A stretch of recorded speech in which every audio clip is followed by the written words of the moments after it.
Swayam Prabha. Digital India. Educated India.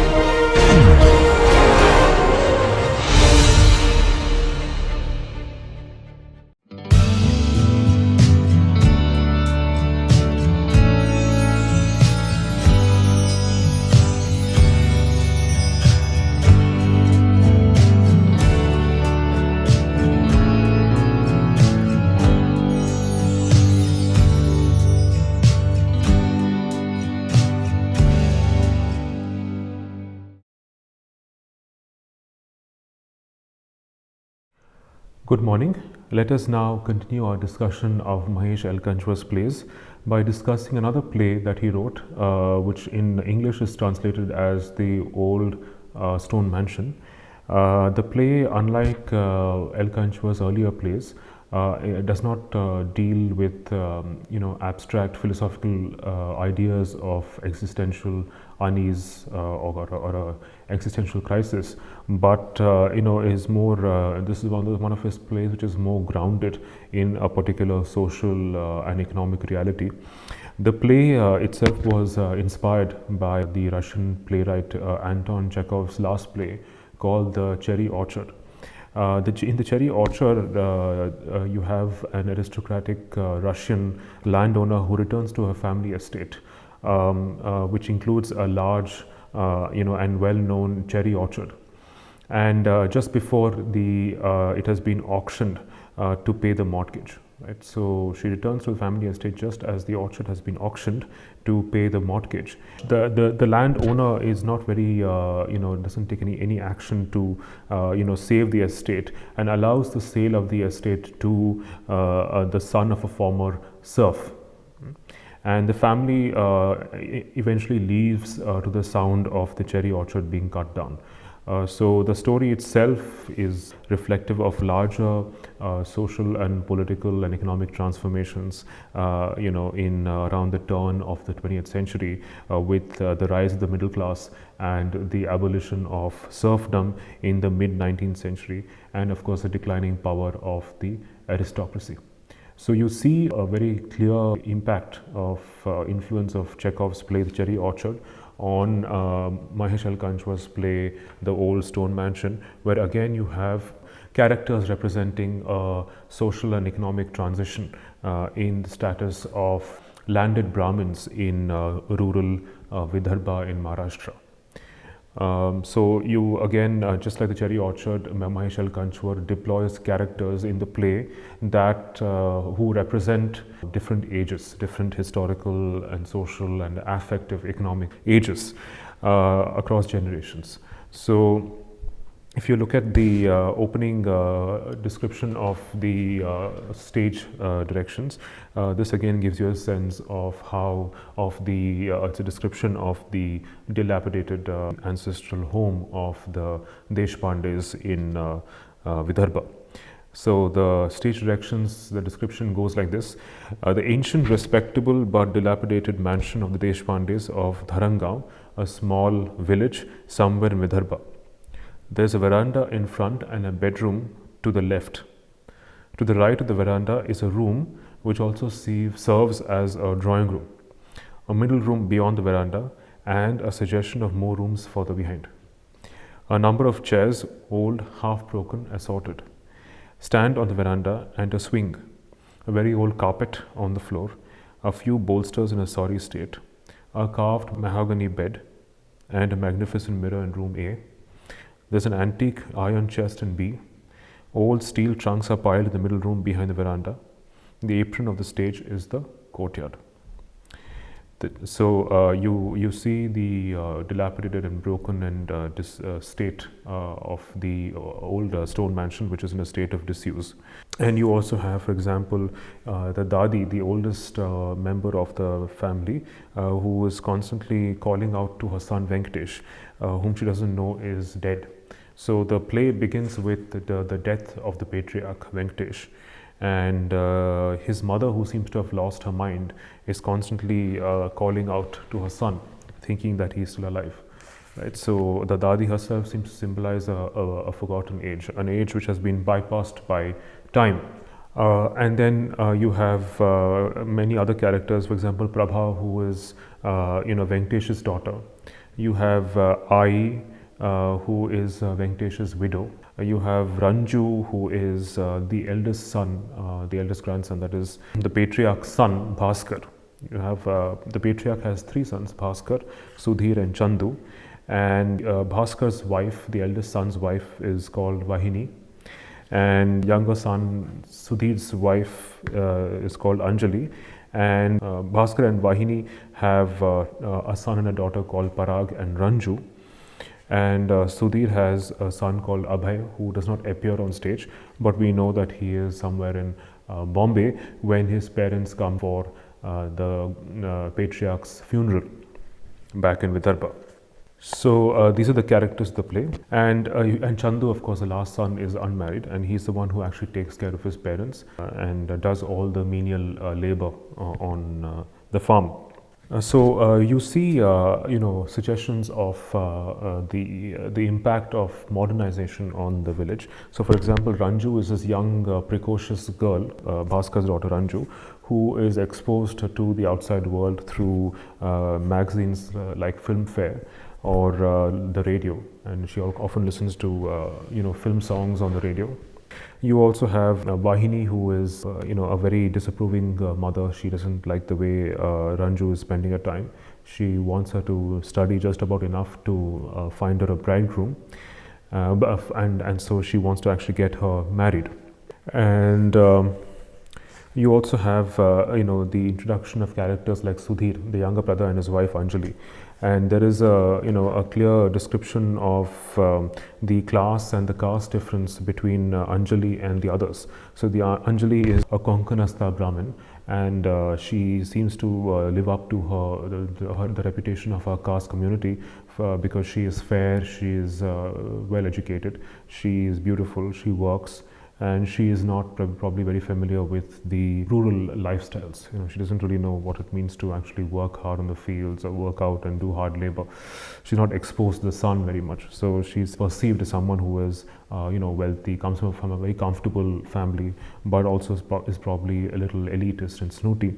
That's the suggestion that is given there. And in fact, her son Abhay seems to, as it were, inherit her genes, because he is somebody who was hardworking, studies well, has done well in school, is also a cricketer.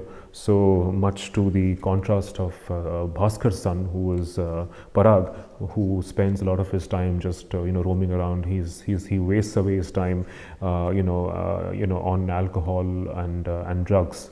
So there's a clear contrast between Abhay and Parag. And so of course the encounter between Sudhir and Anjali and Vahini and Bhaskar suggest certain very clear differences in their lifestyles. And so for example, you see the on page 139, you see, for example, the Vahini's perception of her sister-in-law Anjali.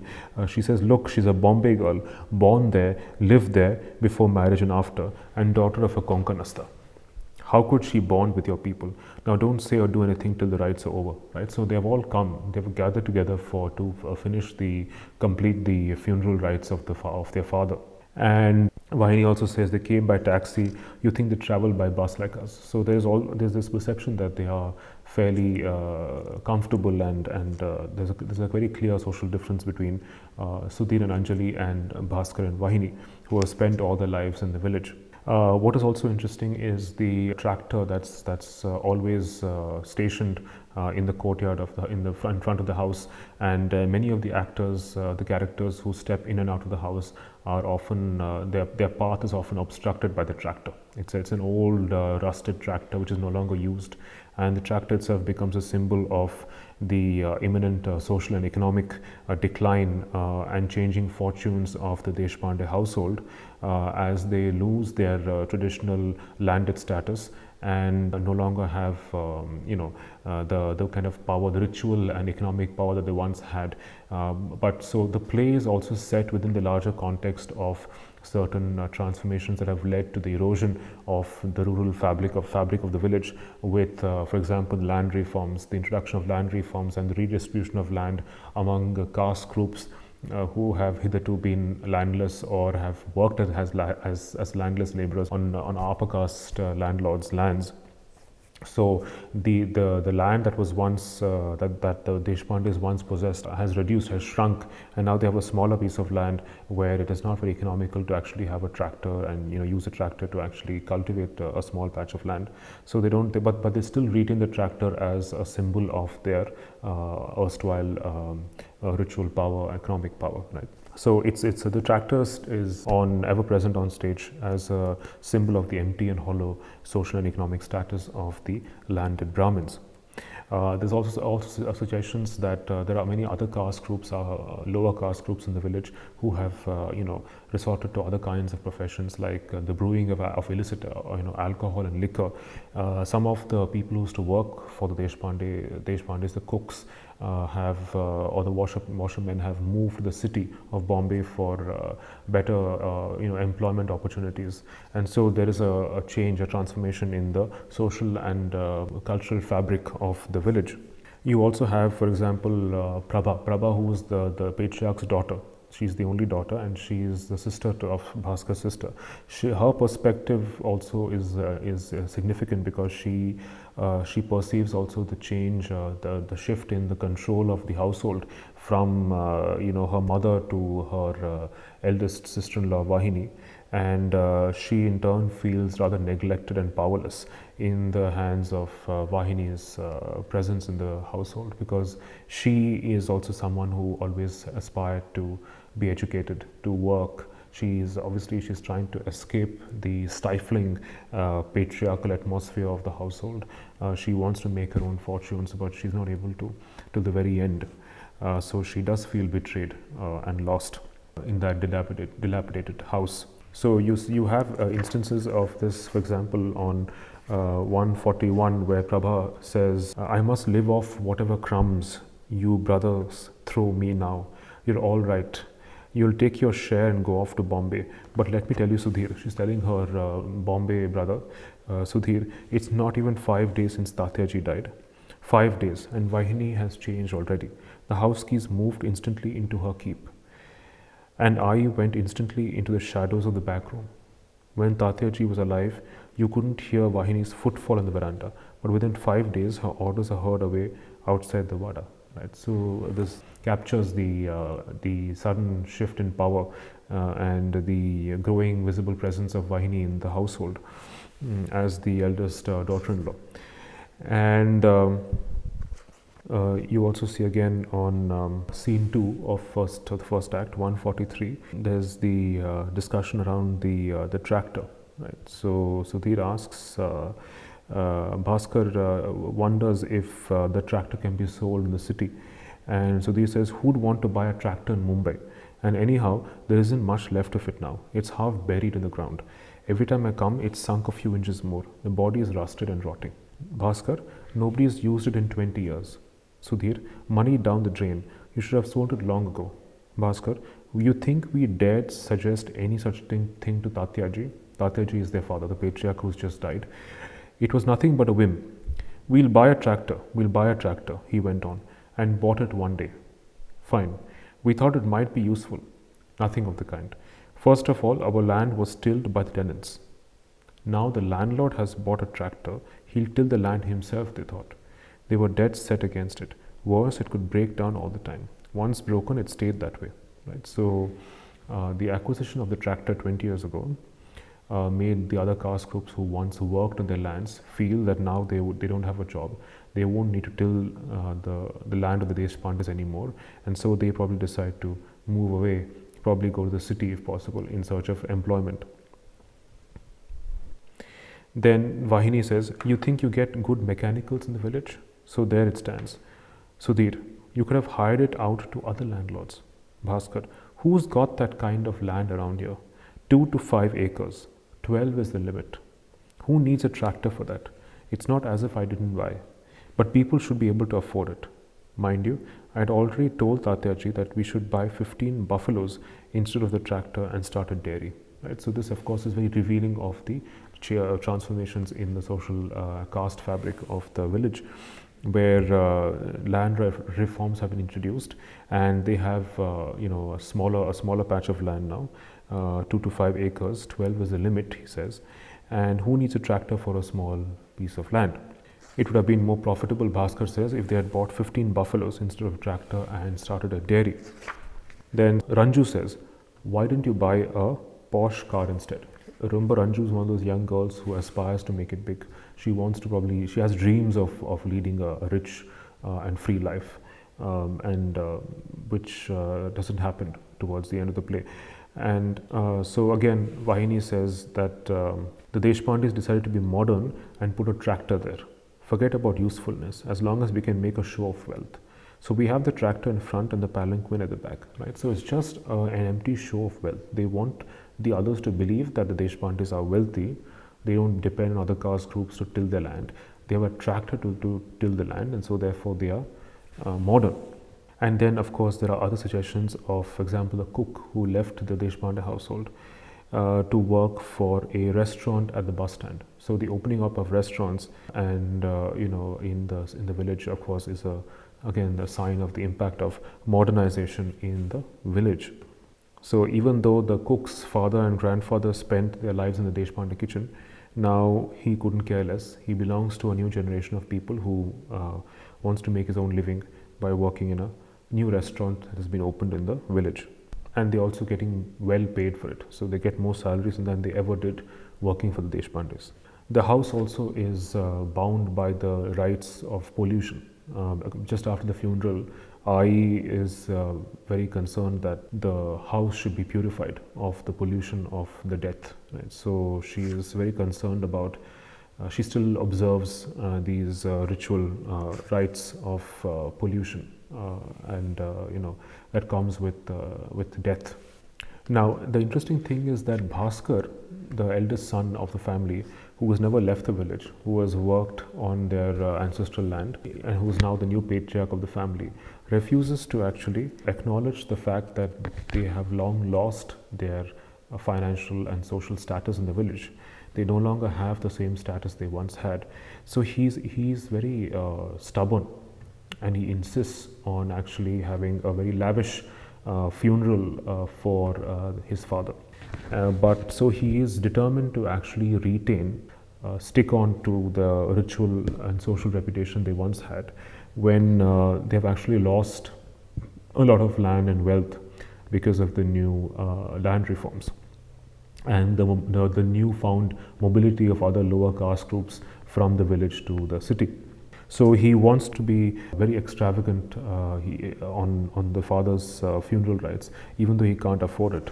And he even asks his brother Sudhir for money, but Sudhir doesn't have any money because he has spent all his money. His money is all locked in, repaying back the mortgage on his house in Bombay.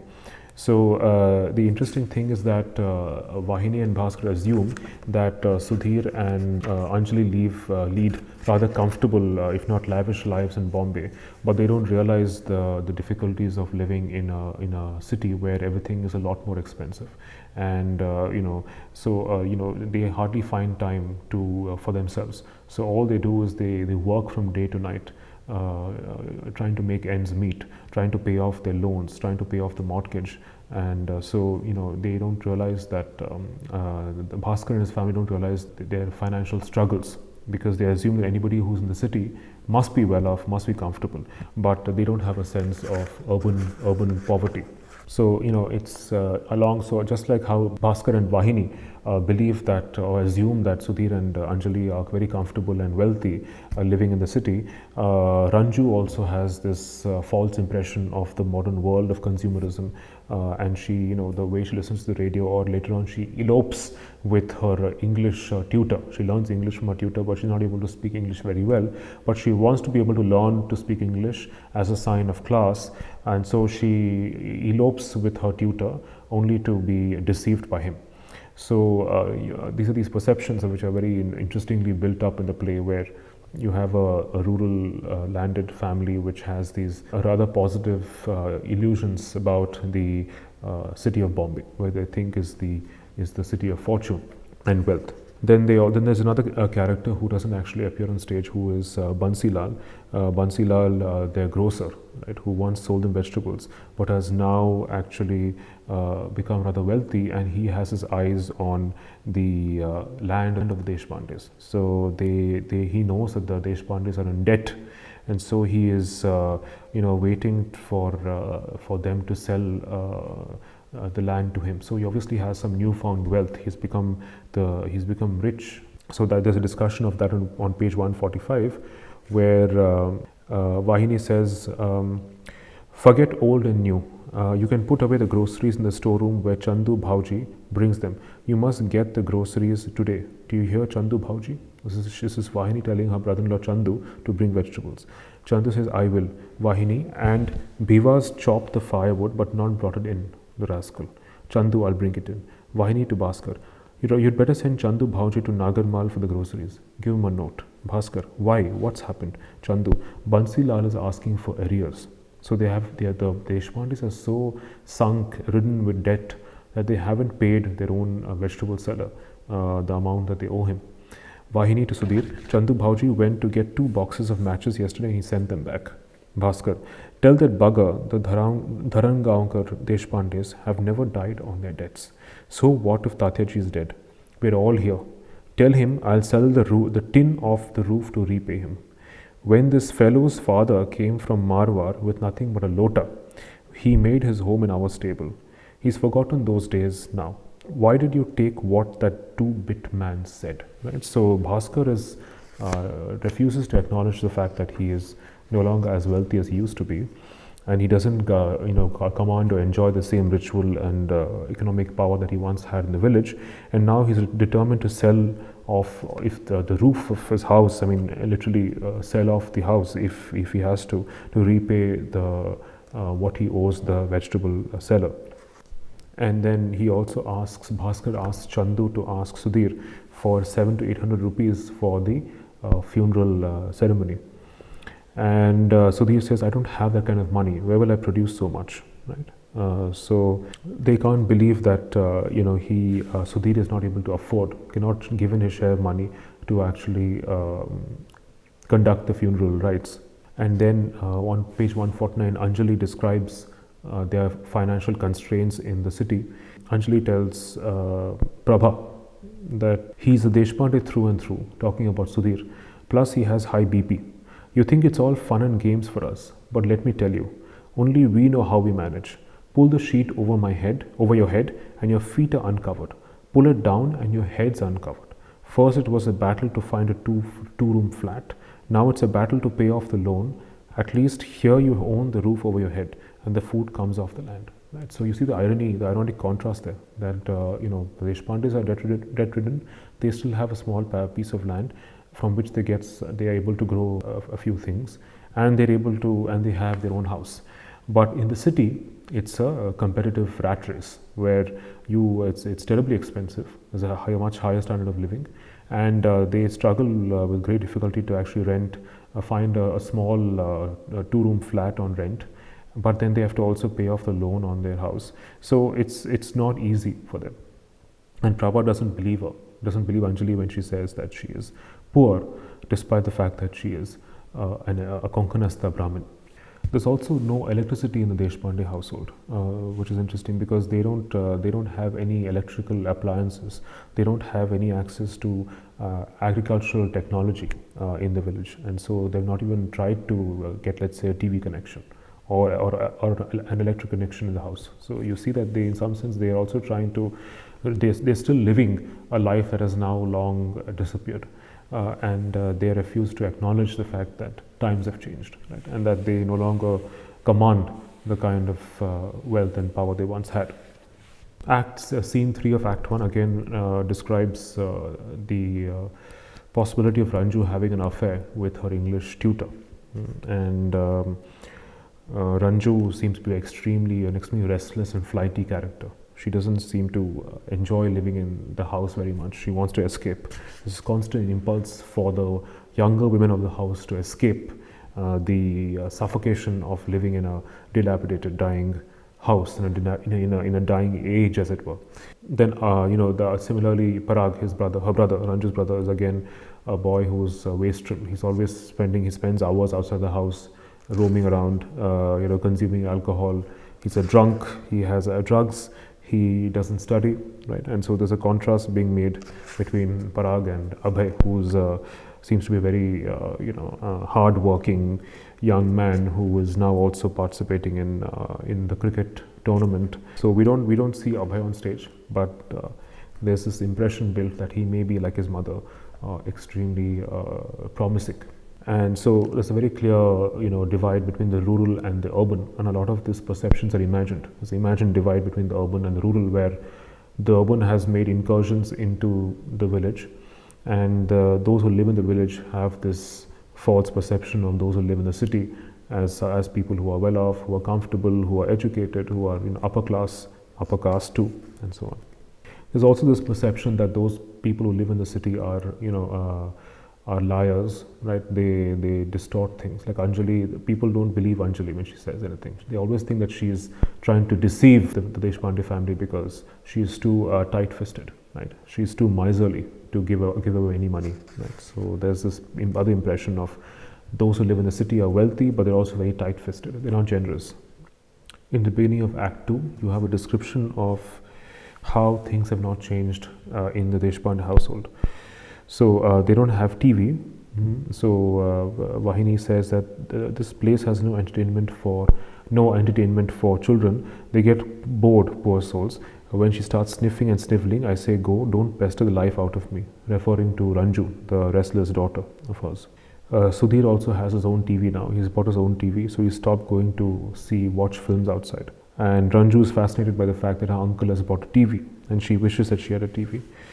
And Anjali says that you can buy anything in Bombay on installment. But Vahini cannot afford a TV because she doesn't have an electrical connection at home. Bhaskar says it's not dark or anything. It's not dark despite the fact that they don't have electricity. It's all a question of habit. We don't find it dark. And you think it's any good having a connection? 4 days of the week, there's no power. People installed pumps in place of their water wheels. Now they're regretting it. Half their orchards have dried up.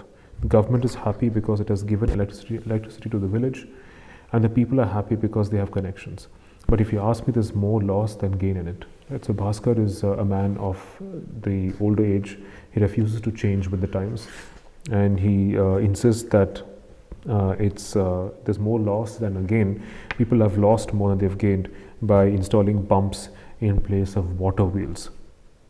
So, on page 164 and 165, Bhaskar is very anxious to show to the world that they are wealthy and privileged.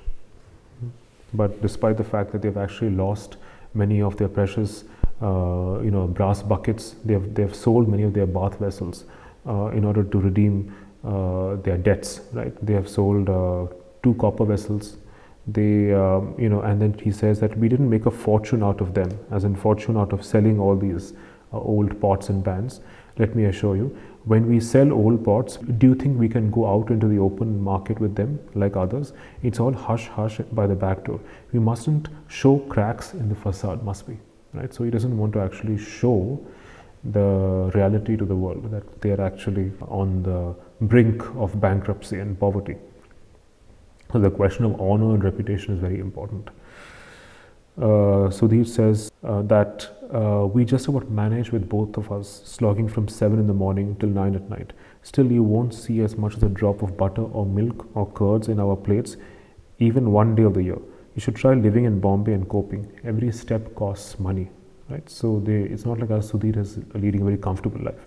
He struggles probably a lot more in the city than these people struggle in the village. Then it's Prabha's turn to express her disappointment and disenchantment with her life because her father did not let her go to college in Amravati, and now she wants to go to college. But then the Deshpande girls, she says, weren't supposed to live anywhere by themselves, to study, all for their family prestige and honor. Never mind if our lives were reduced to dust. Right? So women have no choice but to keep up the honor and prestige of the family and not step out of the household. So they have no freedom whatsoever. So Prabha also wanted an educated husband, but then Bhaskar dismisses her wishes and desires. She says, Prabha says, that's right, first stop me from studying and then blame me for it. Weren't you, as brothers, responsible in any way? You, Sudhir, every time you came here, you said you looked for a match in Bombay. You never found time for me, did you? You couldn't even manage a simple thing like sending me books. Don't think I'm panting to get married. It's done with now. It's too late. But don't think that'll stop me from holding a mirror up to your faces. In fact, Chandu is the only one in the entire family who is unquestioningly loyal to his parents and to his family. He sacrifices his own personal life, his own happiness. He's not married, and he takes care of the entire family. He does all the hard labor of bringing vegetables, of tilling the land, of cleaning the house, and so on. So Bhaskar, as I said earlier, is hell bent on feeding the entire village on the 13th day of the funeral, because he wants the entire village to believe that he is he upholds his ritual and caste power, right?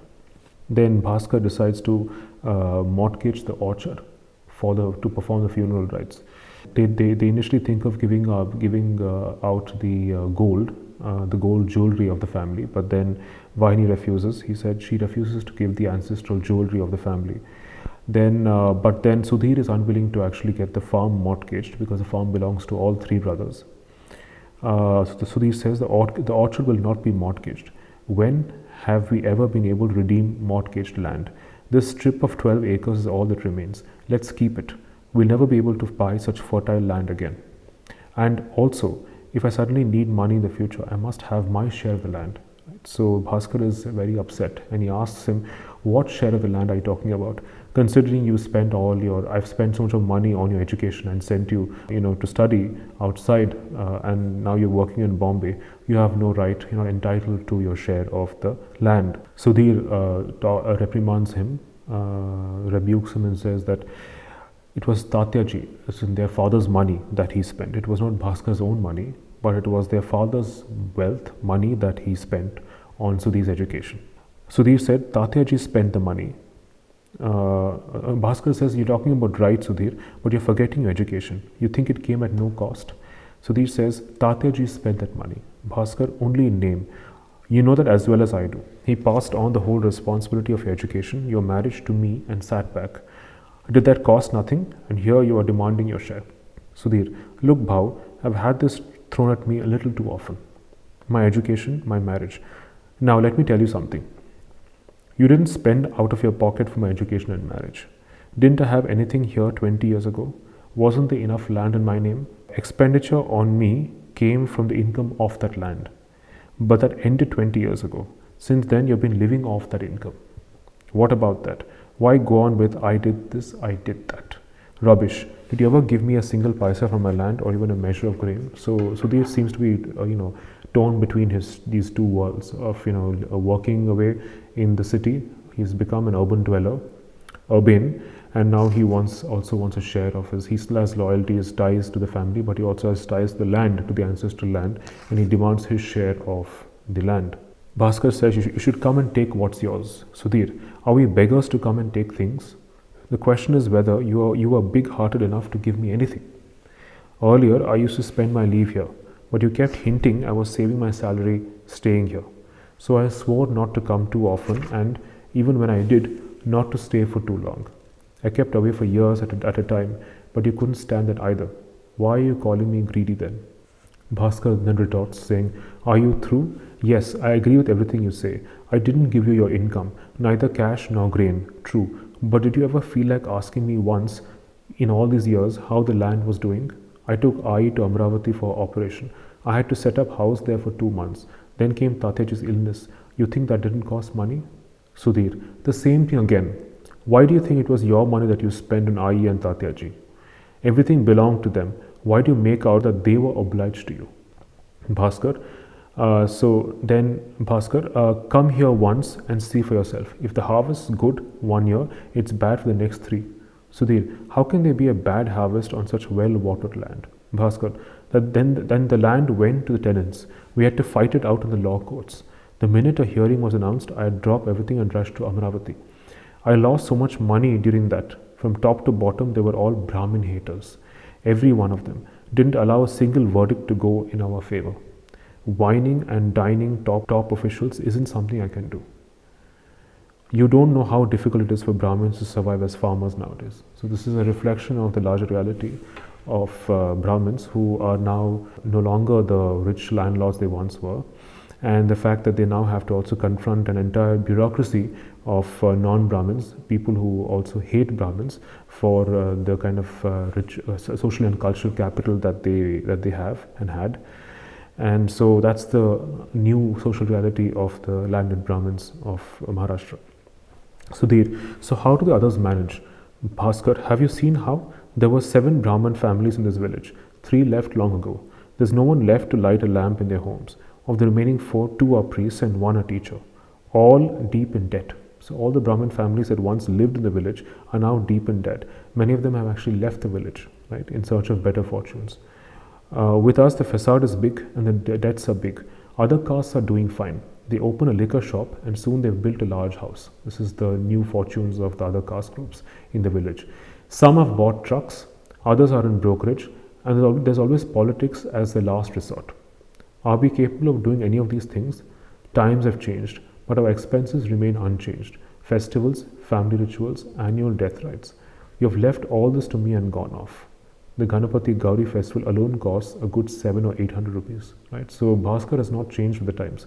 He still wants to spend on festivals, on family rituals, on annual death rites. While the other castes have actually gained a new mobility. They've opened liquor stores and they've built large houses on the earnings. They've also bought trucks and some of them are in brokerage. And then there's politics. Then Bhaskar says, I don't mean to sell the entire place. We'll mortgage just the part at the back that's broken. We talked and talked but never got around to repairing it. And now it's sinking. Bansilal's had his eyes on it for years. In fact, he has offered to buy it. So the grocer offers to buy the back part of the house, the broken part, and redeem the money that they owe the grocer. But the problem is that the back part of the broken part of the house, the back, is in their mother's name, Ai's name. So while the front part of the house belongs to the 4 siblings, the 3 brothers and the sister, the father, the patriarch who died, had planned to build a 2-room flats on Ai's portion, the mother's portion of the flat, and rent them out. But that does not happen, right? And so now they've decided to actually sell Ai's share of the house to redeem their debts to Bansilal. And Bhaskar also asked Sudhir to actually share the expenses of paying Bansilal back. Ai is also willing to actually sell her share of the house for the welfare of the family, even though her son Chandu doesn't want Ai to sell her share of the house. He in fact offers to sell or in fact transfer his own share of the farm land to his mother, right? But then his mother will not have it.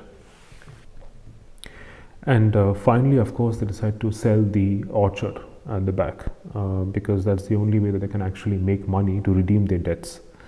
And the 2 women, Prabha and Ai, have an interesting conversation towards the end of Act 2, where they, Prabha wishes that she could get access to the family jewelry, to her share of the family jewelry, and sell it off, and and use the money to actually move away from the family with her mother, take care of her mother, and probably find a job. So, but that doesn't happen because Ranju and her tutor, they steal the family jewelry and they escape with it, right? They elope, and of course the tutor betrays Ranju, and then she has to be brought back by Sudhir secretly in a taxi, so that the other people in the village don't actually discover that Ranju has run away with another man. So he brings her back in a private car to save the face of the family, right? And Prabha, of course, is defeated. Women, it's clear that now women have to accept certain foregone possibilities of freedom, and there's now they have to, Prabha has no choice but to accept the fact that she will never have the opportunity to move away from the family and live her own life. So even her attempt to actually get hold of her share of the ancestral jewelry is lost once Ranju and her tutor elope, stealing the jewelry with them. So there's also a very poetic scene before the theft, where Vahini is slowly wearing the ancestral jewelry that Bhaskar gives her, and she can feel the burden and the prestige that earlier daughters-in-law like her of the Deshpande family bore, as they wore the jewelry. They were marked as upper caste Brahmin daughters-in-law, right? So they bore the prestige and honor of the family. And that's what Vahini imagines as she's slowly wearing the jewelry, but then she has to remove it because they have no choice but to, at some point, sell the family jewelry, much to their own, unhappiness. So they're not willing to do it because for them the honor and prestige of the family, which is now no longer backed by economic wealth, rests in those jewels. Right? So the whole idea of gold is also being contrasted to the idea of hard money, of cash, which has a certain liquidity, a certain mobility, a certain exchange value, but then gold itself is just dead wealth. Right? It just remains fixed. It does not grow. It does not diminish, and so it just remains this fixed, immobile hollow metaphor of the social and cultural status and honor of the Deshpande family. So just to look at a few of the passages, one of course is the conversation between Ai and Prabha on Prabha's lost opportunities to study and to get a job. Ai says, Prabha, I said a contented farewell to happiness long ago, when I saw I wasn't meant to have it. One should willingly give up what one cannot have. But Prabha wants to study, she wants to stand on her own feet. She said, I don't want to look to anyone for charity. Let me go to Amravati. Ai says, what will Bhaskar say? Prabha, let him say what he likes. Ai, don't you understand? They'll devour you bit by bit. And when they are done, they'll throw you away aside like junk. They are putting up with you now because you work. What will you do when you're worn out? Those two cannot see beyond their wives and children. Love always runs forward, dear. I have no expectations from anybody. All I ask is that God close my eyes soon. But my heart is heavy for Chandu. He toils like a beast, poor soul. He has no education, no wife, no children. No one he can call his own. He stayed single because you weren't married. There's time, a whole future. He might be sick, in pain. The worry eats me up inside. And whom do I have? Prabha asks. Prabha, we really ruined your life, dear. You were the cleverest of them all, and you loved your studies. But that was his nature. Nobody could act against his word. For him, it was just one thing. Why do girls need education? How much I pleaded with him, I swear to God I did. Times have changed now. So many girls of your age have gone ahead and studied. They work, they earn. I admire them so much, but we village people just didn't have the vision in those days. Right? So this is again an instantiation, illustration of how the Deshpandes have not changed with the times. Then this is later on, Prabha hopes to get a share of the ancestral jewelry, and so that she can sell it and use the money to get a job, find a house, and then get a new job, and probably give tuitions to make ends meet. Then on 188 is a moving scene where Vahini slowly wears the jewelry that adorns herself with the jewelry of her ancestors, and she feels blessed to be a link in the line of Deshpandes, of the lineage of Deshpandes, as the daughter-in-law who will now inherit all the and will actually get to wear all the ancestral jewelry. And then later on 190, when they discover that Ranju has eloped with her English tutor and taken all the jewelry along with her. Right? So there's the entire family is shocked, and they lament the loss of the jewelry. They don't know what to do. And finally, Sudhir manages to bring Ranju back, who has been deceived by the English tutor with great difficulty, in a taxi. And Bhaskar is very grateful to Sudhir for having brought her back in the privacy, the safety of a private car, so that the elopement does not become public knowledge. he promises to take, Sudhir promises to take Parag along with him, but he does not, for which Parag is actually quite disappointed. And so finally, the play ends with them having lost the gold, which is the only connection they had to their ancestral, the link that they had with their ancestral reputation. But there is no freedom to be had. I mean, the play does not end on a note of freedom. It actually ends on a note of destruction, because the orchard is being, chopped down, cut down, and it's obviously and there's a bulldozer that is razing the entire all the trees in the orchard, and that's when the play ends, when as the orchard is being auctioned and sold off, and so that is the last link that they have to their to a particular age, to the landed reputation status they once had. So that's how the play ends.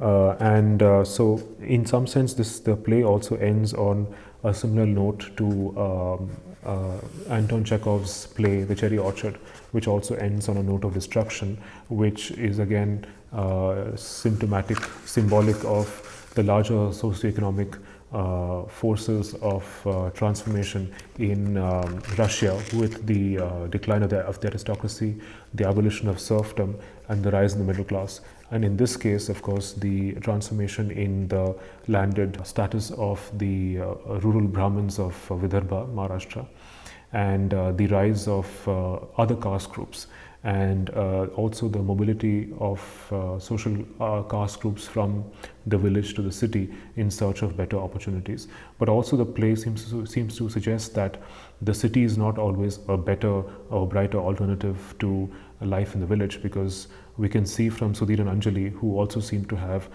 in some sense a very false sense of status, because they enjoy on one hand the elitism of being Bombay dwellers, right? The apparent class distinction of being city dwellers, and of course Anjali also being an upper caste Konkanastha Brahmin who has access to education, so there's an impression that the Deshpandes have of this couple, but there's also the sense that they are also constrained by their own lives in Bombay, struggling to make ends meet, working for hours in order to actually pay off the loans and mortgages on their their homes, to actually buy a 2-bedroom flat in the city. So the city is not being then pitted as a better alternative to the village, but they both seem to have their own.